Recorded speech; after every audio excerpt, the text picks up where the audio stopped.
Hello, I'm William Dennis Keating. I'm a former urban studies professor at Cleveland State University, and I'm the moderator today for our panel on affordable housing and new approaches. We have three speakers who I'll introduce after an introduction briefly. The affordable housing crisis in Ohio, as I'm sure virtually everybody attending today has become quite difficult. I'm going to cite a summary of 5 recent reports just to emphasize the problem that we face in Ohio. Ohio issued its 2023 gap report on affordable housing in March and said that 448,000 Ohioans are in extremely low income households with a deficit of 270,000 rental units, either units that they simply can't afford or that are not available at all. The Ohio Housing Finance Agency this month issued its housing needs assessment and pointed out that in terms of the supply of affordable housing, in 2022, there was a 38% decrease in authorization for new units compared to back in 2000. The Affordable Housing Alliance of Central Ohio, including Columbus, issued its report in October, pointed out that there's a shortage of affordable and available housing that has grown over 6% in that central part of Ohio, both Columbus and its suburbs. And in Columbus itself, the new housing production last year down by 3% in the region, 10% in the city of Columbus. And finally, the OFA Ohio Housing Needs Assessment for the coming years, 2024 and 2025, points out that the affordable housing gap between supply and demand for the lowest income renters is growing. Housing vacancy rates have been falling steadily since 2009, and various ethnic and income groups are suffering from this and face affordability problems. This past week, the 2023 Ohio Housing Conference was held down in Columbus, and many of the speakers there addressed these issues. There certainly have been approaches in both subsidizing housing production, subsidizing renters, subsidizing home buyers. We heard some of those in the previous panel from Director Hernandez in the city of Cleveland. So we're going to be looking mainly with our speakers at housing supply and how that might be improved in the context of the affordability problems I just outlined for the state of Ohio and many of our localities. Going to start with Jim Rokakis, once with the Cuyahoga County government and well known throughout the state for his work in creating our many land banks, and is now working on a project he'll talk about in terms of modular housing. He's going to be followed by John Carvin, who's the executive director of the Ohio Land Bank Association. And then he will be followed by Eric Churchill, who's the founder and CEO of Building Works. Unfortunately, our fourth speaker representing Cleveland, Rebuild Cleveland, is unfortunately unable to join us. So we're going to have each of these three speakers. I'm not going to go through their full bios because you can read those online. I've asked each of them to speak for roughly 15 minutes. You can put questions or comments in the chat as before, and hopefully we'll have time to get to those before the break, before the lunch panel. So we're going to start with Jim Rokakis. Take it away, Jim. Thanks, Dennis. As you know, Dennis, I didn't ask to be on this panel, and I resisted because I'm not sure what I'm. We're very happy to have you, Jim. One of those on the panel here. Developer, right? I really no longer relationship with land banks in Ohio. It says that I'm senior advisor, but in an informal way. Sean Carvin, who was the former director of the land bank in Trumbull County, has taken that role on, and he's done a phenomenal job, and he'll talk about it. He's already had some successes in getting money to the Ohio budget. But as you know, and as you pointed out, I was there at the land banks have played a critical role in the Ohio Land Bank Association in making so much of this vacant land available. And I always do a little recap. One of the first things we did, actually back when the county executive was Ed Fitzgerald, we convinced the county to put $50 million up for demolition, which they did. And that was followed through by Armin Budish, because that came at the end of his first term, that commitment. We were able to convince the Ohio to robo signing settlement back in 2012. And that 75, 47 more. So there was $112 million statewide committed to demolition. As you also know, we back in 2012 did significant research with Nigel Griswold that convinced HUD to make money available from something called the Hardest Hit Fund. It was a foreclosure settlement program, but we were able to convince them to move that to demolition, and they moved 97 million to Ohio in 2012 and another 197 million in 2017. This is all background about how many vacant lots we've created through these programs. A great success we had also back in 2021, we had the state put up $150 million for demolition that was not restricted only to residential. It's also been used primarily, I think, for commercial industrial, something the early funds did not allow. Very helpful. It's money you spent immediately, and another 350 million in brownfield dollars in the 21 budget. And through Sean's work, we got another $150 million in demolition in the last budget passed in June, and another $350 million put in for brownfield remediation. But more significantly, we can talk about it. There's money in for acquisition and renovation and construction of new housing. But I've long since advocated that land banks, and we started with one, and Sean will correct me, I think there's 67 or 68 now statewide. There's virtually no region of the state that is not populated by county land banks. But as we created all these vacant lots, and you can pick the number statewide, somewhere between 60 and 70,000 vacant lots have been created through this demolition, I've long since argued that we need to pivot in the land bank network, not just from demolition and removal of blight, but we had to pivot to housing. And I don't mean in any way to denigrate the work done by land banks in the area of new housing. You know, there's been significant new housing put up by the Cuyahoga County Land Bank, new housing put up in places like Richland County, Lucas County, and the deed and escrow program here, which was the first county to implement that program, has been replicated all over the state. And there are thousands and thousands of units that have been rehabbed through the deed and escrow program, and we've created housing, good quality, affordable housing for people in the state. But as you pointed out, Dennis, there is still an enormous need, an enormous unmet need, of course, all over the country, but you cited the Ohio figures. But because of all the vacant land and all the programs that have been created, I think there's also an enormous opportunity. How do we build a lot of affordable housing on all these vacant lots? And I was pleased to hear the Director of Community Development talk about steps being taken in the city. I've been intrigued by modular housing for a long time, and I've taken it upon myself. Geez, I wish I could have given an expense account to somebody, but it was on my dime. That's all right. I enjoyed it. I visited builders all over the country, at least all over the region. I've been to MITEC in South Carolina. I've been to numerous Clayton facilities, modular home builder. I've been to the Unibuilt facility multiple times in Vandalia, Ohio, and we've had some success with Unibuilt homes up here. I have visited on multiple occasions Champion Home Builders in Topeka, Indiana, which is about 3.5 hours west of Cleveland. I believe one of the largest in the country with 300,000 square feet. They're building anywhere from 15 to 20 new homes per day. But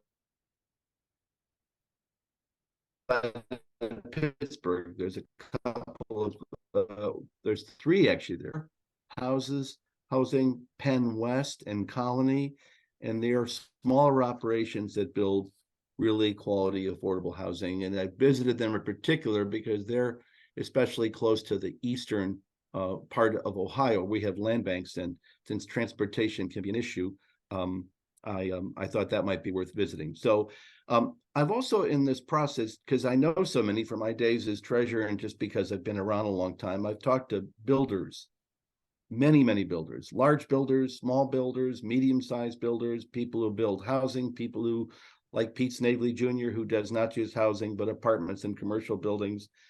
And I can generally say, and I can't speak for all of them, they haven't been particularly enthusiastic. One of them, I'm talking about building low-cost affordable housing, and one of them said to me, it's just as much work for me to build a smaller, less expensive house as it is for me to build a more costly one. And he talked about some property projects he had done in Ohio City. He complained to me about theft and problems they have in areas that might be a little more problematic because of safety. He also pointed out the fact that cities, and I'm not going to pick in any one city, haven't been too cooperative. He said it's too much of a hassle. And he also said that for a long time, when it came to modular really wasn't that much less expensive than stick-built housing. And this intrigued me because I thought this was a way to build quality housing faster and more efficiently. So I wanted to see these modular builders up close, and I visited many of them, and I was left with a number of impressions. One is that I was impressed by the highly trained workforce. Not at all of them, but the majority of them. Everybody had very specialized responsibilities. It's why they were able to move so quickly in their various stations and move product along. They're generally very well paid. I know that in the facility in Indiana, the employees all in hourly wages were between $43 and $47 an hour. I was impressed by quality workmanship. And I enjoyed the fact that at every location, every single modular builder went out of their way to tell me why their product and why modular building was superior to stick-built housing. And a lot of them focused on the fact that they've built these in environmentally controlled conditions. But I also had my own hangups. I said, well, don't they all look like trailer homes? That's what I thought. My view of modular was they all look like a trailer home without wheels, or a trailer home that's been dropped into a base. And I learned that that was not the case. There are many models out there. Many are two-story models. I saw a number of these put up in Indianapolis, or shotgun-style houses done by one of the builders. I found them to be quite attractive, especially the way they put the roof lines up. And the ones they did here, for example, the ones they did, the land bank did two on Jefferson Avenue off of Broadway. You got to go look at them. They're very attractive, and they don't look like modular. They have they don't have the separated garages. They have attached garages. They're very attractive units. I also found that with many of these builders, they provide technical assistance to get you up and running. So I think that I was impressed by the quality of what I saw. And as I traveled the regions, especially I spent a lot of time in Southeast Ohio, I have to say the majority of the houses I see going up in Southeast Ohio, and a lot of them in rural Pennsylvania, they're modular units. And for my money, they're indistinguishable from stick-built. As I said, some of them are 2 stories. They provide garages, attached garages. And if you don't have the address of the 2 homes that the land bank did in Maple Heights, you ought to go take a look at it. They're the most attractive homes in the street. They're also doing one in Warrensville Heights. And if somebody on the call is from the land bank, they maybe can put the addresses in the chat box. I'm not saying, by the way, that, and of course we listened to the director about all the housing going up, that this is the solution. I don't say that by a long shot. I think there's always going to be stick-built housing, but I think it has to be classified as part of the solution because of the ability to build these things quickly and get them out to the site. I focused in on one model I've seen Champion built. It's 1,200 square feet, 3 bedrooms, 2 bath. Now I'm operating on the assumption there's not going to be a basement. And that's a whole other story, and the builder online can talk about the issues around basements and foundations and some of the issues they faced. But that product delivered to the site is about $135,000 to $140,000. But you should know, and you'll probably hear from the builder online here, that there are significant setup costs at the other end. And I think that generally I use the number about $100,000, and that includes putting the house on the site, getting the foundation in place, doing all the water and sewer hookups, doing all the concrete work, electrical, plumbing, and also, of course, putting up a garage. So the thing I'm intrigued by, and maybe you'll talk about it, Sean, is that the Ohio budget did set aside this $150 million for land banks to acquire, rehab, and build new housing through the use of tax credits. And I'll let him get into the particulars. I think you're going to get into the particulars, Sean. But there is money there that has to be spent in a relatively short period of time, talking 18 to 20 months. And it could provide a lot of money, tax credits for this new housing. And I don't know when DOD, the Department of Development, is going to issue the rules, but whoever I think gets to the table first with a program that works will be able to take advantage of a lot of this money. There are a number of assumptions that I've come to put into place based on my conversations with these builders. I'm just checking my time here, Dennis. I'm at time-wise. Do you have that? You're about 13 minutes. So okay, real quick on the assumptions. One assumption is that land will be free, and I've seen models done by people like Woda and Cooper and other people in the business of doing low-income housing, and they always have a land cost. I don't think you can assume there'll be any land cost here. We have all these vacant lots. I think that's one of the incentives land banks are going to have to provide in communities: free land. I think tax abatement is also a given. I think we're going to have to try to find a waive tap-in fees. I think cities have to be all on. There's an assumption there'll be easy connections to water and sewer, and that was on the site. That's maybe not always the case, so there's additional costs there. And there's also an assumption that the environmental inspections will show that the land is clean. But even if the land is clean, it doesn't mean it's been compacted in a way that won't require additional work before these units can be set down. I want to emphasize the fact that developers I've talked to do this, that cities have to, hate to use the word grease the skids, cities have to be on board. Cities have to find a way to make this process seamless. And there's this whole issue of inspections. At a number of the facilities I've visited, inspectors from various communities where they're building these housings come out to their sites on a regular basis to observe the construction of the housing. They look at the plumbing, they look at the electrical, they look at the heating. And thank you, Tony, for putting that up. And when they do that, they sign off on the construction there, because obviously on the construction on site, because that's not where the house is being. That's basically it. I would just hope, and I think Sean will talk about it, if that we could work out the devil's in the details on the money, by the way, with this tax credit money. The legislation is flawed, but I think there's a desire in Columbus to fix the legislation. If they can do that, there's money there. And if we can get these and land banks and others, I think this could be a significant part of the solution. That's it. Thank you, Jim. So we're going to Thank next go to Sean Carver, who's going to talk, I think, as Jim alluded to, both as the director in Trumbull County and his experience there with the land bank, and now as the executive director of the statewide association of the many land banks in Ohio, how land banks have and can play a role in providing us with more affordable housing. And as Jim said, modular housing, I don't think is viewed as the solution in terms of driving down housing costs, but as a possible approach that could be very helpful. And let's go to Sean. Thank you. Yeah, I'm glad you mentioned that, because modular housing, I think everyone thought that was going to be the one thing, manufactured housing, that was going to fix everything. I actually had a chance to talk to somebody in a more urban area that was dealing with modular housing the other day, and they mentioned a number of things that I'd never considered, including these things come on 18-wheelers, and if you're in a highly dense area, just getting an 18-wheeler with a house on it into the location can be a little troublesome. I believe Cleveland they had to take utility lines down to get them in.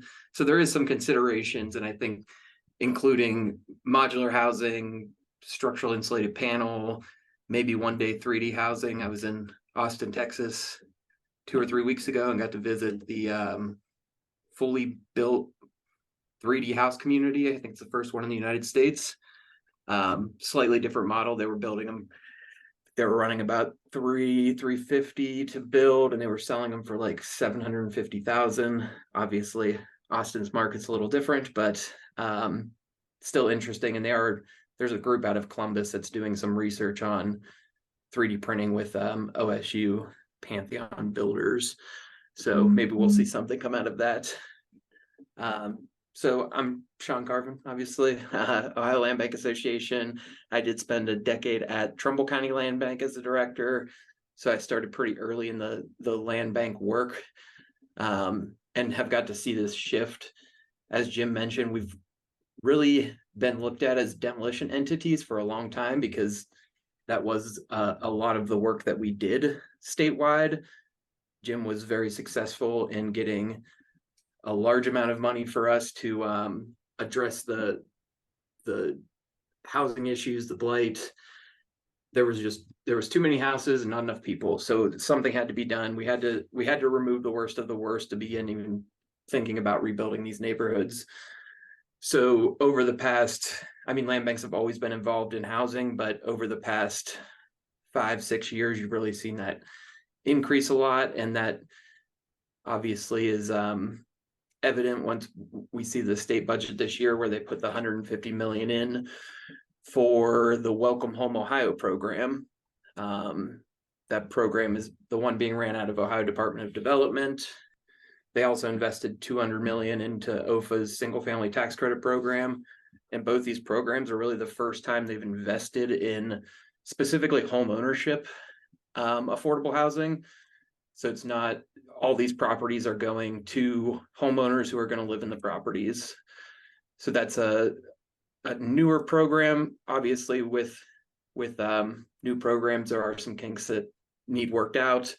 I don't think it's something that we can't overcome with working with ODOD. I think the guidelines are supposed to be released in the next month or so. So we'll be able to start seeing what that program is going to look like. I also believe OFA is working on theirs. There will be a session at 1 or 1:15 about state policy. So we will be talking a little more in depth about all of these programs. But specifically Welcome Home, there is $50 million for grants to land banks, are the lead applicants on all of these, the grants portion. So there's $50 million in grants for acquisition of property. There's $50 million in grants for subsidizing the new build or renovation of properties that are going to homeowners that are committed to living in them for 5 years. And then the final portion is a $50 million tax credit, which is open to a slightly wider audience, nonprofit housing developers, all of that. So we were really excited to see that get into the budget. Like Jim said, there's the $150 million for demolition. And I think that land banks are now starting to really consider, like, okay, how can we make these programs work together? So we've been looking at a lot around, like, okay, what kind of compaction do you need, or what kind of like things can we do during the demolition process to reduce the cost associated with a new build on that site. So that can help offset some of these. And then if they start looking at other programs, there's an ability to continue to get that subsidy increase, because especially in markets like Columbus, Cleveland, Cincinnati, a $30,000 grant isn't going to get you very far. That might help offset some of the initial site work that needs done, but there is going to have to be additional subsidies to really make those numbers work. Some of the ways that land banks are addressing this. So land banks, they have a lot of authority. They have the authority of a government, but can be very nimble like a nonprofit. So not every land bank looks exactly the same, but for the most part, they're all bringing properties in and they're all getting them back to productive use, whatever that may be. Columbus is one that Franklin County Land Bank, ran by COSIC, the Central Ohio Community Improvement Corporation. In 2018, they established a community land trust, and they have been able to really get that off the ground to maintain the long-term affordability. they were, I don't know if they were getting pressure or they just were concerned with the perception that it's public monies going into these properties and they're affordable for the first sale or whatever affordability period exists within these properties. But they wanted to make them affordable for the fourth, the fifth, the sixth buyer. So they created the land trust down there. I believe they have completed about 100 projects through the land trust. And I think they said, I just got to present with them like 2 days ago, and I think they said they had 80 or so projects underway right now. So that's dealing with the long-term affordability, but it also there's a shared equity into the property. So if the buyer sells the property, they do an appraisal before, appraisal after, and they do a 25% shared equity model where the homeowner is walking away with some of the equity that they built into the property. I think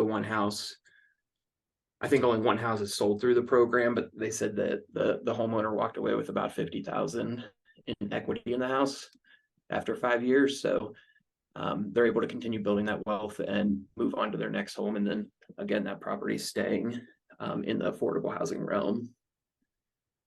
Some other methods that maybe are a little more unconventional. A lot of land banks more recently have started addressing occupied rental properties that landlords have essentially abandoned and have not paid the taxes. So the land banks are intervening in those markets to try to turn those tenants into homeowners. So Cincinnati there was a very problematic landlord down there. I think at some point today, you'll hear from Senator Blessings, who is really taking the charge and trying to address that problem. And the land bank, through the courts, purchased 172 properties from this landlord. And sorry, I was looking at the chat. 172, something like that, properties from the landlord.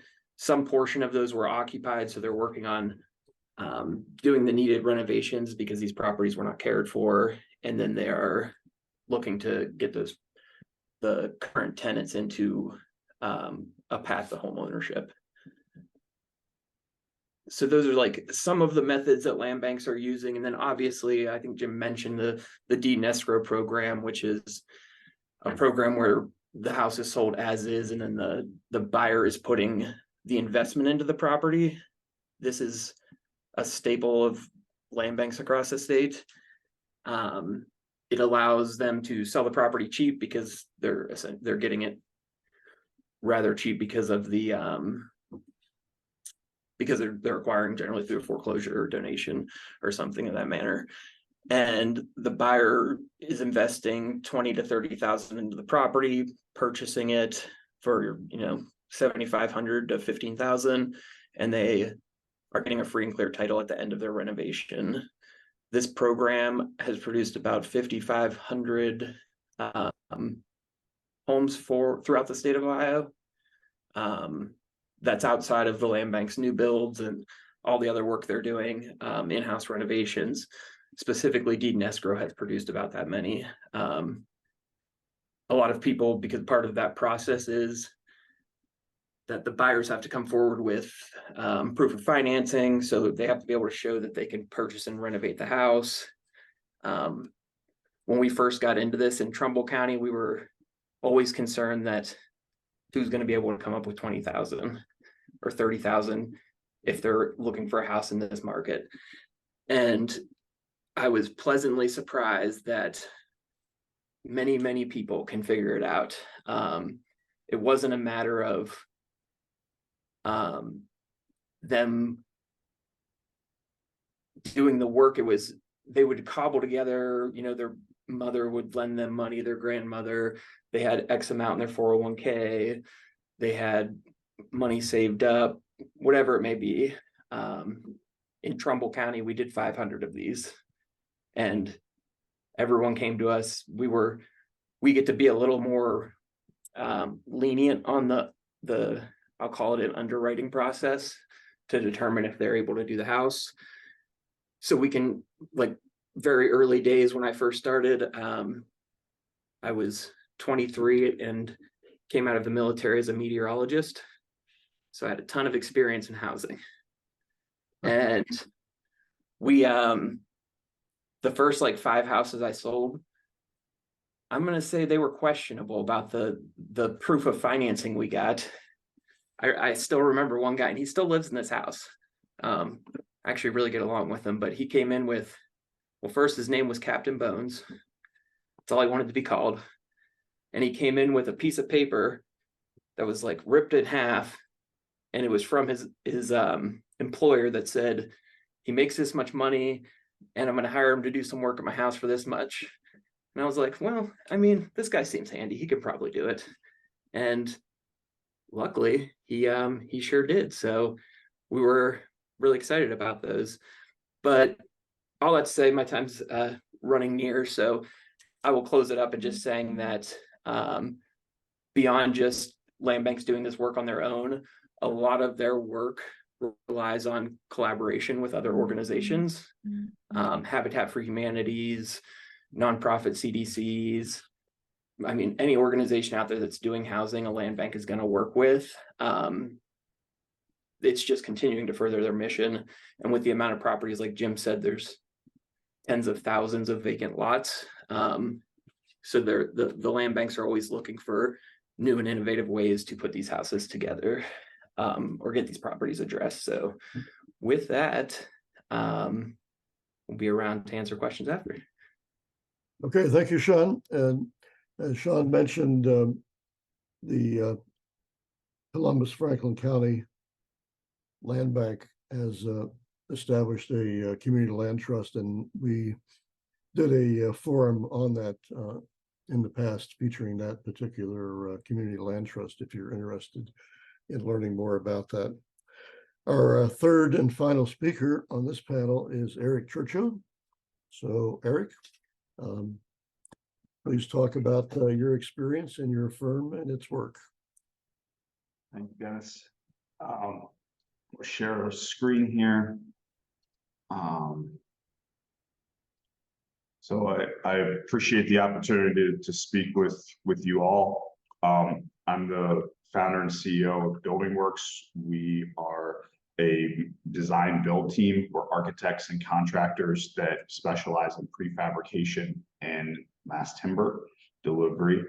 And want to start by thinking about, what are the goals here that we're trying to address? And, those are pretty simply, how do we create more housing? How do we create better housing?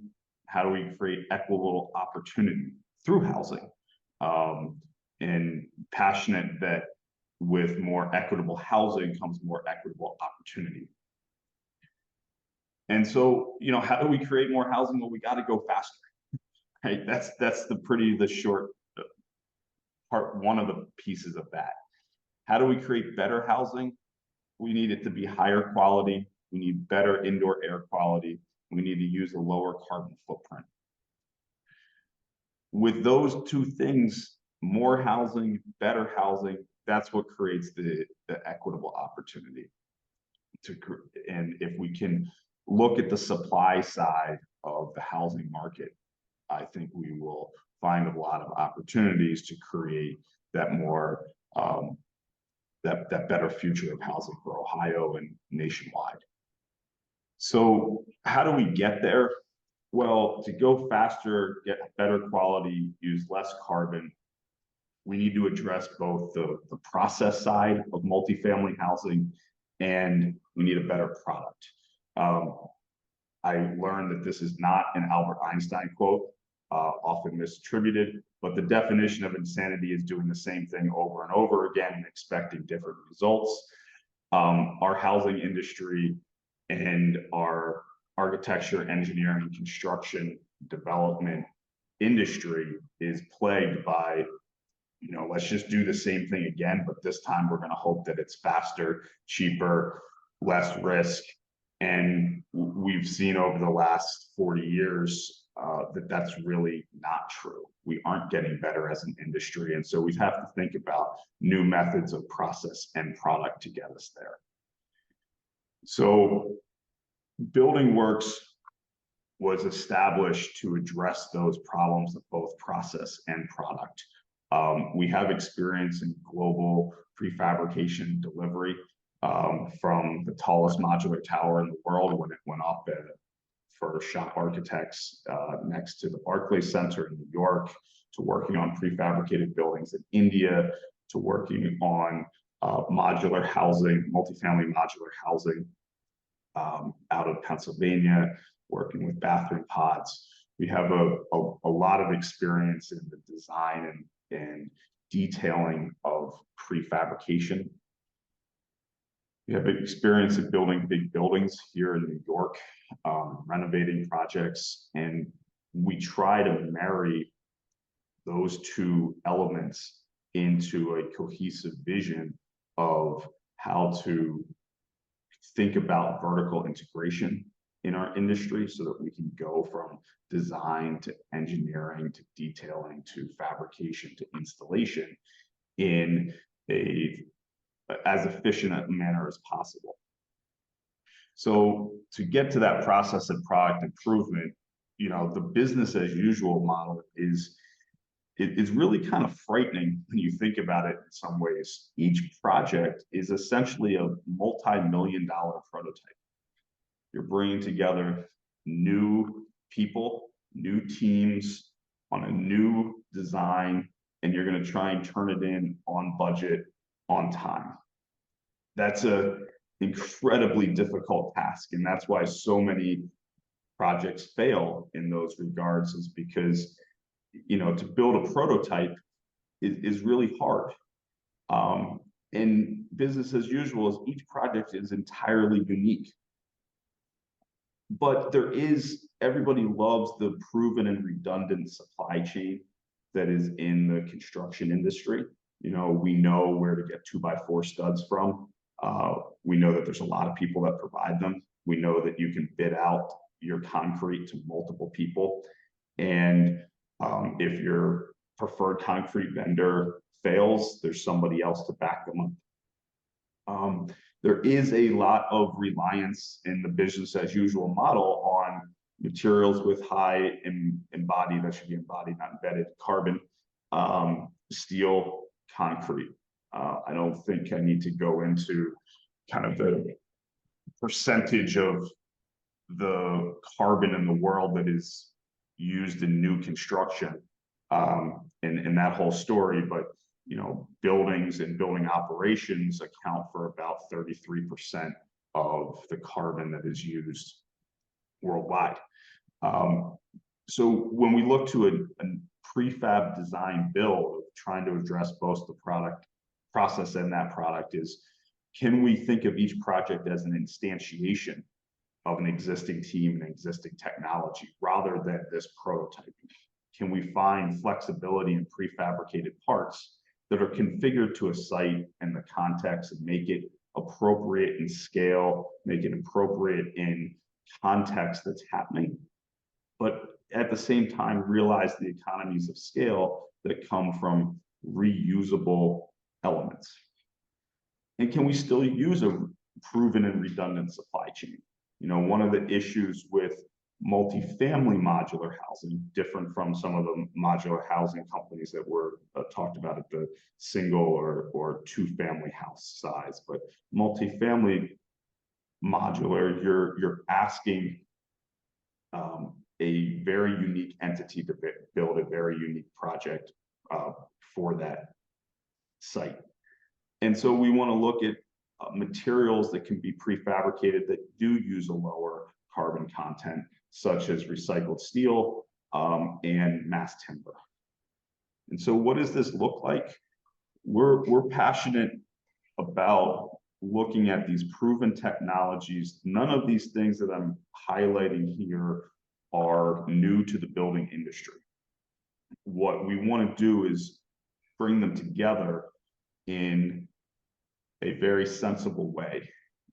Cross-laminated timber floors These are, this is from Intro Cleveland, right there in your backyard, to many projects across the country.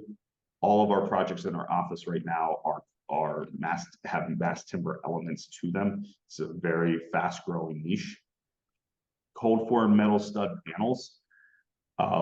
This is again another very proven technology that is in the marketplace. There are many providers that can provide load bearing and non-load bearing options here.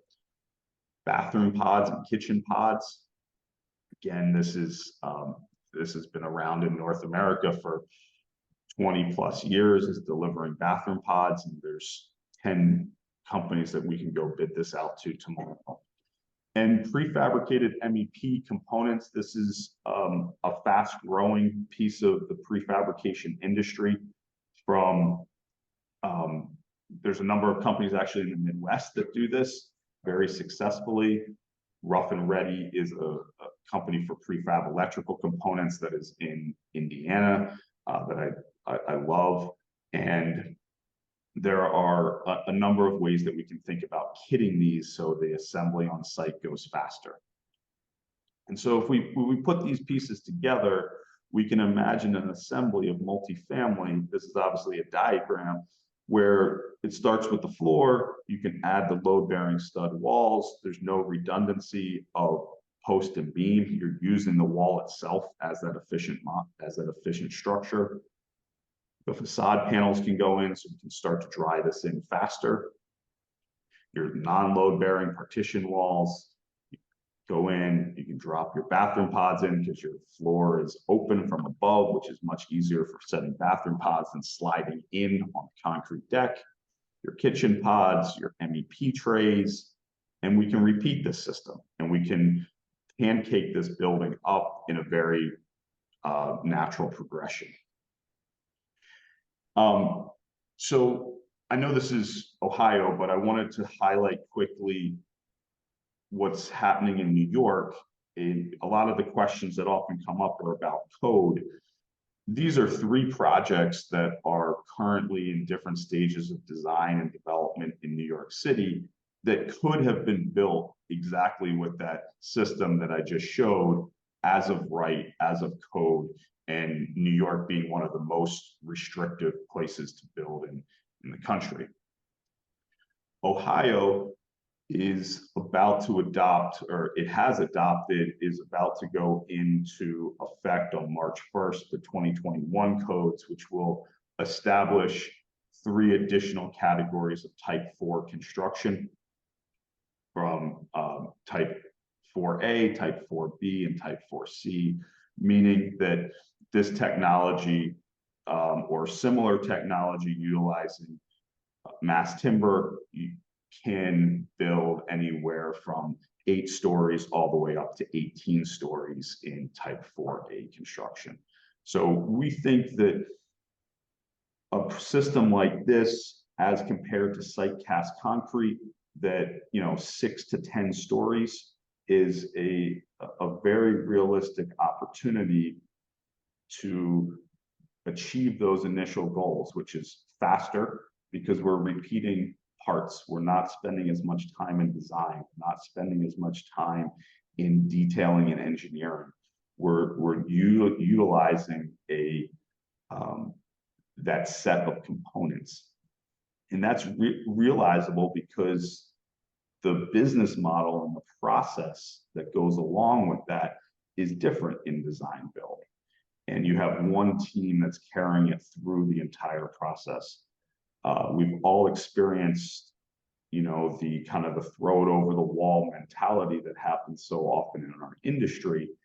And I like to say that the riskiest part of a relay race is where you pass the baton between 2 runners.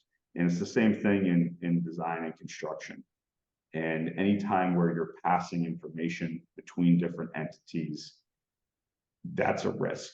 And we think about that from utilizing building information modeling to reduce that risk to and utilizing the actual BIM to fabricate from as a way to reduce those handoffs and risk, to how are we communicating with the team and who is on the team, and how can we reuse those relationships from project to project. So that's my little thoughts about how we can get to more housing, better housing using prefabricated systems. I think that there's a number of different prefabricated systems that are out there that can be successful. We have a bent towards this one, but I think, as an industry, we need to think about how to marry that process improvement with that product improvement. You can't have one without the other. Thank you. Thank you very much, Eric. We have some time left, but before any questions or comments for our panel, while we lost Ilya Palatnik, if you're interested in Rebuild Cleveland, in the November 7th issue of Crane's Cleveland Business, there's an article about their plans, and their first modular house has been built at 7500 Colgate Avenue.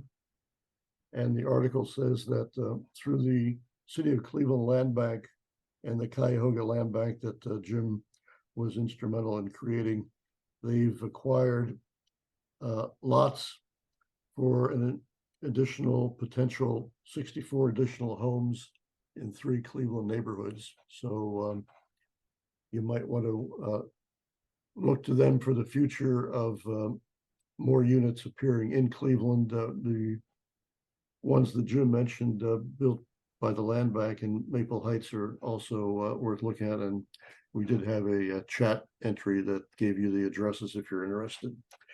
So we have about 10 minutes, I think. Dennis, I just wanted to make Sure. a comment. Any further comments from our panelists first? I was intrigued by Eric's presentation. We in Cuyahoga County and Cleveland never seemed to win any of the big contests, right? I guess we did get Rock and Roll Hall of Fame, but Intel, we never even were in the bidding for Intel. And so we know we have vacant land, not just in the city, but in the region, right?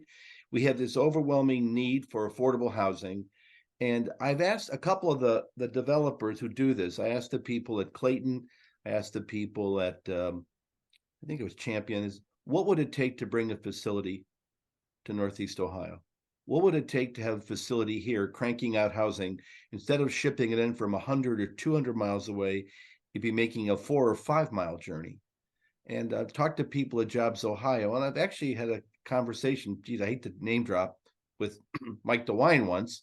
He said, and talking about this Intel thing, he said, I want to do more for Cuyahoga County. And without getting into great detail, they need to do more as well to help themselves. But there would be Jobs Ohio money.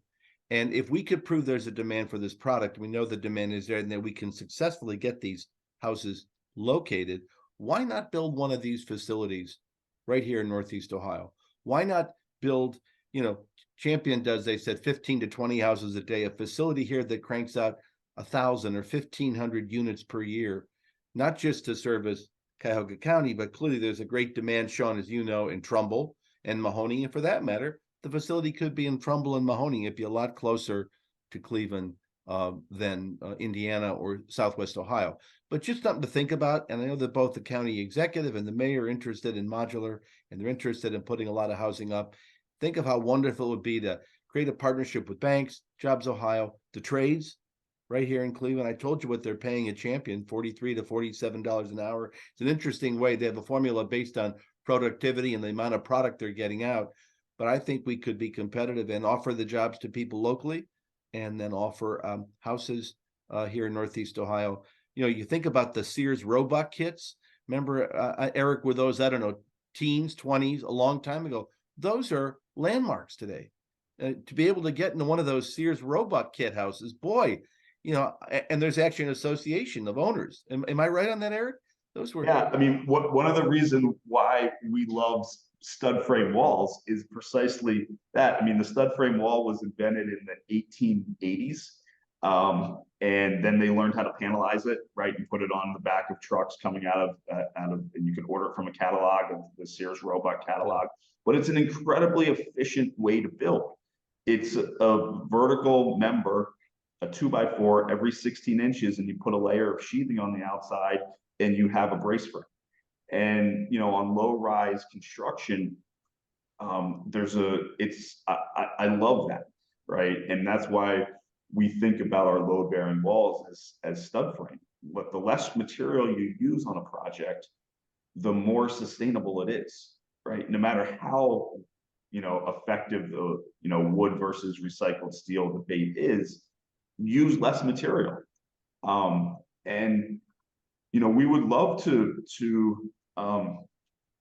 I think there's as far as facilities go, I think there's a very big difference to think about between multifamily prefabrication and single family prefabrication. And I think there's an opportunity in Ohio for both. And I think that those probably should be thought about as separate tracks a little bit. There's very different time scale and facilities and necessities of how those things go together. And so it's very exciting to think about how you could have assembly centers, how you can have manufacturing centers, how we can start to think about what the car industry has done in terms of where different components come to, and we can think about manufacturing of buildings. Frank asked a question, Eric, and Frank, affordability. Frank, both Sean and Eric mentioned another key factor, which is both the state of Ohio and local governments need to adjust their building codes and acclimate their housing inspectors so that there are not additional obstacles on site to actually building modular. So need to pay attention to that. Frank Ford had a question about what do we mean by affordable. The two standards that I think most of you are probably familiar with are the 30% of income for renters who are low income, for federal programs for subsidizing low income renters. And then I think most realtors, a rule of thumb would be homeowners should be paying no more than about a third of their income for their housing. So as those reports indicated, we've got hundreds of thousands of would-be homeowners, existing homeowners and tenants paying a lot more than 30 or 33% for their housing. And to the extent we can reduce the cost and increase the supply to get closer to those numbers, the better off we would be. I'm saying Chris just had a question, I think. Chris Harsh. I think he was just take over some of the questions if you want. So I know earlier there were some comments that came in, Jim, during your presentation. Okay. The gap seems to be closing fast. More of a comment, and chime in as you will. Manufactured rather than modular seems to be the last affordable new construction. On affordability, Dennis, can I add that Frank Ford asked the question, what's affordable does mean different things to different people.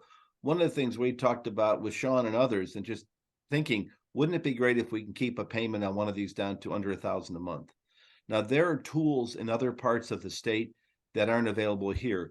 The U.S. Department of Agriculture provides in rural areas, and it's interesting what's defined as rural. Oberlin, Ohio is considered rural by their standards, and yet there's 8,000 to 10,000 people that live there. But the U.S. Department of Agriculture loans are 30-year mortgages at 1%. Now, when I talked about the subsidy, I think we need to make this thing work. We talked about free land. We talked about subsidies to cover unexpected problems with the site around water, sewer connections. You got to waive the tap fees. You got to take advantage of the tax credit and bring it down. And you'll probably have to find a way to get really more affordable mortgage loans, more affordable, the 8-9% loans that are being offered, whatever they are today, aren't going to make a $150,000 house work for a poor family. The other thing, and Sean will tell you, that one of the restrictions they put in the mortgage money is they say that you can't sell the house for 20 years unless it's to somebody who is similarly situated economically, 80% of AMI. And one of the whole goals, what the land bank and Sean are doing, is you want to try to do some wealth building. And if what you're saying to a low-income homeowner is you can get a house, but you can't sell it to anybody unless they're similarly situated and you have to do it within 20 years, that takes away, and in fact, they become a tenant and you take away their chances to build equity. And I think that Sean is working hard to get around that as well. Well, I think since we're about to run out of time for the break before lunch, I could summarize as saying we're probably not going to build our way out of the affordable housing crisis.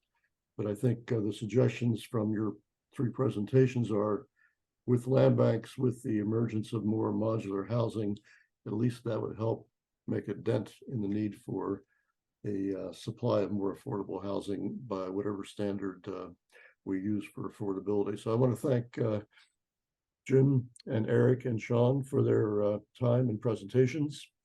And I'll hand it back to our moderators. Chip, you're going to tell us about the break and lunch in the next panel?